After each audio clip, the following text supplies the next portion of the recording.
Hello दोस्तों, मैं विकास, आप सभी का हमारे चैनल में स्वागत है। आज का वीडियो है एक मॉड्यूल पे जिसका डायग्राम मैंने पीछे यहाँ पे बनाया है।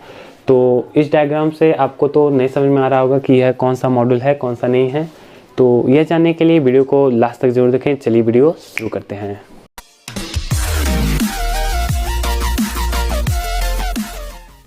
Welcome to my channel Prem Electronics. Subscribe and press bell icon. तो आपको यह डायग्राम देख के नहीं समझ में आ रहा तो मैं आपको बता दूं कि इसमें जो यह मॉड्यूल है उसका मॉड्यूल नंबर CA901 इसका मॉड्यूल नंबर है। यह वर्जन 2 का है, यानी कि इसका वर्जन 1 भी आया था 1-1.5 साल पहले।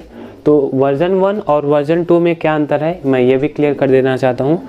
ये जो मॉसफेट आप देख रहे हैं, यह मॉसफेट का जो इक्विवेलेंट यानी कि इसका जब डाटा सेट आप निकालेंगे तो उसमें से आपको पता चलेगा कि सब कुछ इसका सेम है, बस एम्पेयर का ही अंतर है। यानी कि यह जो 0.2 में यानी वर्जन 2 में जो लगा है वह 9 एम्पेयर का है और वर्जन 1 में जो लगा है वह 7 एम्पेयर का ही उसमें यूज हुआ है यह मॉसफेट। और बाकी का इसमें जो ड्राइवर सेक्शन है और इसका जो भी डायग्राम है सब सेम है और हर एक पार्ट भी सेम लगा हुआ है। बस अंतर है तो आपका सिर्फ और सिर्फ यह मॉसफेट का ही अंतर है और बाकी किसी में भी अंतर नहीं मिलेगा। यानी कि यहाँ पे जो ड्राइवर आईसी लगा है और यह कपलर और यह जो ट्रांजिस्टर एक लगा है, प्रोग्रामिंग इंजीनियर भी बोलते हैं इसको, तो यह सब सेम लगा है। सिर्फ अंतर है तो सिर्फ यही मॉसफेट का ही। तो मैं आपको बता दूं, इसमें यह जो ड्राइवर आईसी लगा है UC3843A इसका ड्राइवर नंबर है। तो यह 8 पिन का यह आईसी है और एक यहाँ पे कपलर लगा है जो कि 817 यानी 817 भी बोल सकते हैं आप इसको। इसका कपलर लगा हुआ है और 431 नंबर का यह ट्रांजिस्टर लगा है। तो इसका आप यहाँ पे डायग्राम देख सकते हैं। डायग्राम से आपको इंटरनली भी पता चल जाता है कुछ कि किस तरह से यह वर्क करता है और किस तरह से यह वर्क नहीं करता है। तो यहाँ पे इस ड्राइवर को वर्क करने के लिए इसको सबसे पहले 18 वोल्ट चाहिए।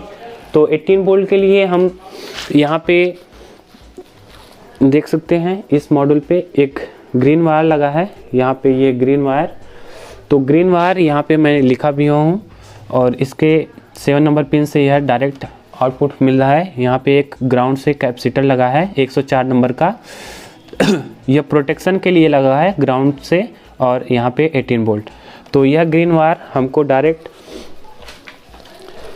जो भी पीसीबी में आपको यूज करना है, यानी कि यह अगर कार्ड आपका ख़राब हो गया है, इसका मॉसफेट यह ख़राब हो गया है और यहाँ पे ड्राइवर आईसी लगा है यह ख़राब हो गया है, तो इसके लिए आपको यह मॉड्यूल यूज करना पड़ता है। तो उसके लिए मैं आपको बता दूं, तो यहाँ पे एक डायोड लगा हुआ है, यहाँ पे देख सकते हैं। यह डायोड के पॉजिटिव वाले पॉइंट पे आपको इसका ग्रीन वायर ज्वाइन कर देना है और इस मॉसफेट का मिडिल वाला पॉइंट यानी कि ड्रेन वाला 300 वोल्ट पे, तो इसका यह ड्रेन पे आपको रेड वायर यहाँ पे ज्वाइन करना है। तो ड्रेन यहाँ से 300 वोल्ट जो कि यह कैपेसिटर है यहाँ से बाइंडिंग होके इसके इंटरनली यहाँ पे बाइंडिंग होके यहाँ पे आता है। तो इसके यहाँ पे ड्रेन पे ज्वाइन करना है, न कि इस कैपेसिटर के पॉजिटिव वाले पॉइंट पे। यहाँ पे आपको नहीं ज्वाइन करना है, यहाँ पे आपको इसके ड्रेन पे ज्वाइन करना है। और तीसरा हमारा आता है यह ग्राउंड का, जो कि यहाँ पे आप देख सकते हैं इस मॉसफेट के सोर्स वाले पिन से एक रेजिस्टेंस लगा हुआ है पॉइंट में 33 ओम्स का रेजिस्टेंस होके यह ग्राउंड है। तो यह ग्राउंड वाला वायर जो कि हमारा ब्लैक वायर है, यहाँ पे आपको मैं दिखा दूँ, यह ब्लैक वायर हमको डायरेक्ट इस कैपेसिटर के यानी कि प्राइमरी में हमारा माइनस वाला पॉइंट यहाँ पे देख सकते हैं, यहाँ पे आपको ज्वाइन कर देना है माइनस वाले पॉइंट पे। उसके बाद आता है यह हमारा एक वाइट और येलो। काफ़ी लोग यहाँ पे कंफ्यूज हो जाते हैं कि इस मॉड्यूल का यह दोनों वायर कहाँ पे ज्वाइन करना है। तो उसके लिए मैं बता दूँ, यहाँ से येलो वायर आउटपुट होता है। तो इस येलो वायर को आपको सेकेंडरी सेक्शन में ये जो कैपेसिटर देख रहे हैं मेन कैपेसिटर, यहाँ पे एक रेक्टिफायर डायोड लगा है और एक यहाँ पे डायोड लगा हुआ है। तो यहाँ पे जो मेन वोल्टेज है, यानी कि यहाँ पे 12 वोल्ट हो या 24 वोल्ट हो, तो वहाँ पे मेन वोल्टेज पे ही आपको येलो वायर ज्वाइन करना है, उसके पॉजिटिव पे, कैपेसिटर के पॉजिटिव पॉइंट पे, या तो इस रेक्टिफायर डायोड के पॉजिटिव वाले पॉइंट पे ज्वाइन कर देना है। और जो हमारा वाइट वाला वायर है, जो कि इस ट्रांजिस्टर के मिडिल वाले पॉइंट से आउटपुट मिलता है, उसको हम डायरेक्ट सेकेंडरी सेक्शन में कहीं पे भी ग्राउंड कर सकते हैं। चाहे जहाँ पे भी आपको ग्राउंड मिल जाए वहाँ से आप इसको ग्राउंड दे सकते हैं, या तो इस कैपेसिटर पे भी ज्वाइन कर देना है। और उसके बाद आपको मैं एक चीज़ बता दूं, यहाँ पे आपको पावर बिल्कुल भी नहीं देना है अभी, क्योंकि आपका लगाते ही तुरंत हो सकता है कि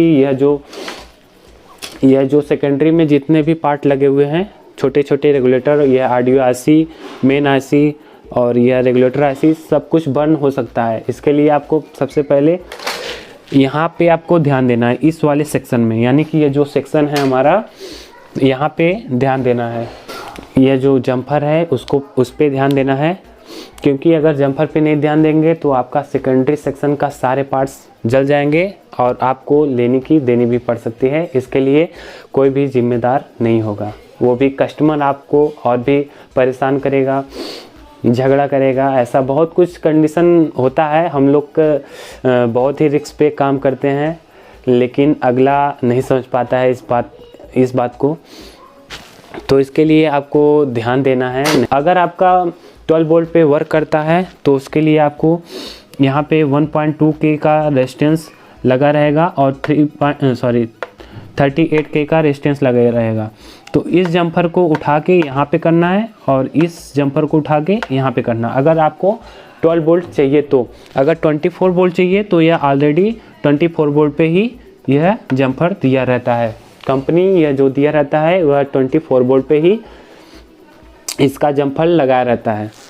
कि जो हमारा यहाँ पे जम्पर है, यहाँ से 2.4K के रेजिस्टेंस से हटाकर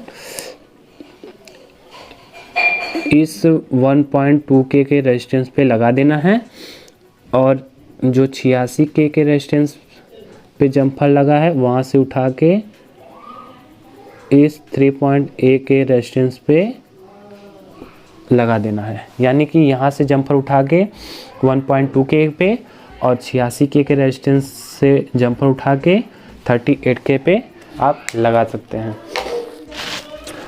बस आपको और भी यहाँ पे कोई भी कनेक्शन नहीं करना है।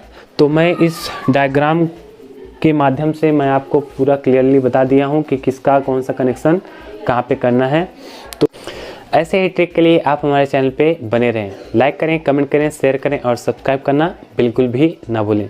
Thank you.